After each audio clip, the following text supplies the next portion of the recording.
இன்னைக்கு இந்த press மீட்டுக்கான purpose வந்துட்டு ரெண்டு முக்கியமான அறிவிப்புகள்.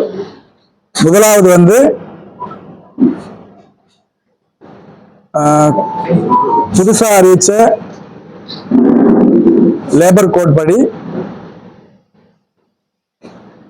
40 வயதுக்கு மேல் இருக்கிற தொழிலாளர்கள் அவங்களுக்கு கண்டிப்பாக ஆனுவல் ஹெல்த் செக்அப் மேண்டேட்டரி. இது எந்த விதமான ஆப்ஷன் கிடையாது. புதுசாக அறிவிச்ச லேபர் கோட் படி 40 வயசு கிராஸ் பண்ண இன்சூர்ட் பர்சன்ஸ்க்கு ஆனுவல் ஹெல்த் செக்அப் கண்டிப்பாக பண்ணணும். அதுக்கான இது வந்து இன்னைக்கு முறையாக ஸ்டார்ட் பண்ணுறோம். ஸோ இது வந்து இஎஸ்ஐ ஹாஸ்பிட்டலில், நம்ம திருநெல்வேலி இஎஸ்ஐ ஹாஸ்பிட்டலில் பண்ணுறாங்க. இது ஸோ 40 இயர்ஸ் கிராஸ் பண்ண தொழிலாளர்கள் கண்டிப்பாக அவங்களோட எம்ப்ளாயிஸ் தான் இதுக்கு ரெஸ்பான்சிபிள். இது கம்ப்ளை பண்ண வேண்டியது அவங்களோட எம்ப்ளாயிஸோட ரெஸ்பான்சிபிலிட்டி. கம்ப்ளை பண்ணலன்னா எம்ப்ளாயிஸ் மேலே தான் ஆக்ஷன் எடுப்பாங்க.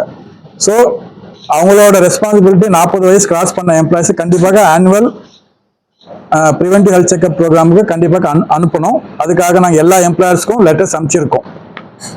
ஸோ இது வந்து ரொம்ப ஒரு முக்கியமான ஒரு ப்ரோக்ராம் இது. ஸோ தட் ஏதாவது நோய் வரதுக்கு முன்னாடியே நம்ம ப்ரிவென்ட் பண்ணால் அது எல்லாருக்குமே நல்லது. ஓகேங்களா? இது ஒன்று.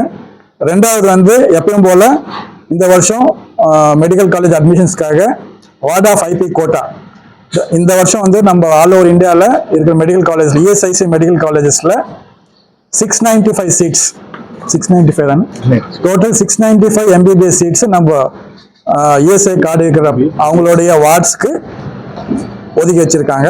அதுக்காக அப்ளை பண்ணுறதுக்கு நோட்டிஃபிகேஷன் ஆல்ரெடி ரிலீஸ் பண்ணியாச்சு, நாங்கள் பேப்பர்லையும் போட்டிருக்கோம். ஸோ அவங்களுக்கு அந்த இஎஸ்ஐ கார்டு ஹோல்டர்ஸ்க்கு யாராவது பசங்க நீட் அப்ளை ஆகிறாங்க அப்படின்னு அவங்க வந்து தனியாக இந்த வார்ட் ஆஃப் ஐபி கோட்டாக்கு அப்ளை பண்ணணும்.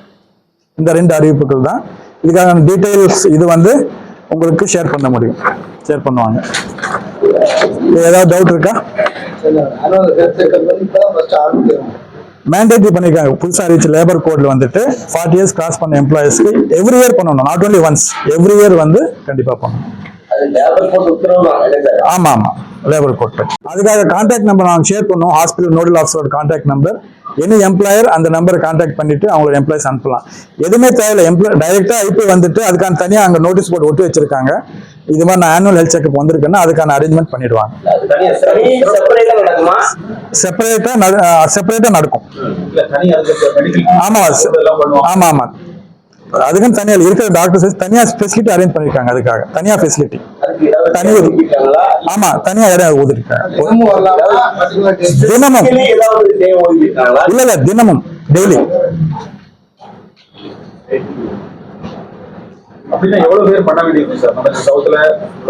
அவங்க நம்ம ஐடென்டிஃபை பண்ணிக்கிற நம்ம கிட்ட லிஸ்ட் இருக்கு. அதுபடி 15,000 இல்லையா, 15,000 அரௌண்ட் 15,000 தொழிலாளர்கள் இருக்காங்க 40 இயர்ஸ் கிராஸ் பண்ண.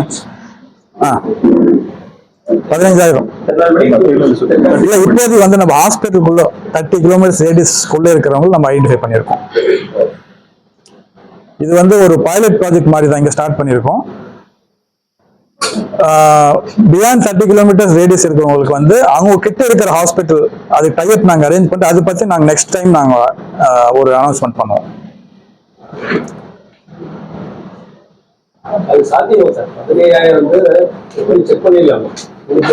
ஆமா, நாங்க ஒரு ஷெட்யூல் பண்ண போறோம். ஒரு நாளைக்கு ஆவரேஜா ஒரு 50 to 70 பீப்புள் ஷெட்யூல் பண்ணியிருக்கோம். இது எம்ப்ளாயிஸ் கோஆபரேட் பண்ணா கண்டிப்பா, ஏன்னா எம்ப்ளாயிஸ் தான் கோஆபரேட் பண்ணணும். இதுல அவங்க வந்து நான் ஒரு நாள் வேஸ்ட் ஆயிடும், நான் அனுப்பிச்சுன்னா என்னோட ப்ரொடக்ஷன் வேஸ்ட் ஆயிடும், அந்த மாதிரி. அதுக்காக தான் நான் எம்ப்ளாயிஸ்க்கு நாங்கள் எல்லாரும் லெட்டர் அனுப்பிச்சிருக்கோம். இது வந்து மேண்டேட்டரி. அவங்க பண்ணலன்னா அவங்க மேல நடவடிக்கை எடுக்கப்படும், எம்ப்ளாயிஸ் மேல நடவடிக்கை எடுக்கப்படும்.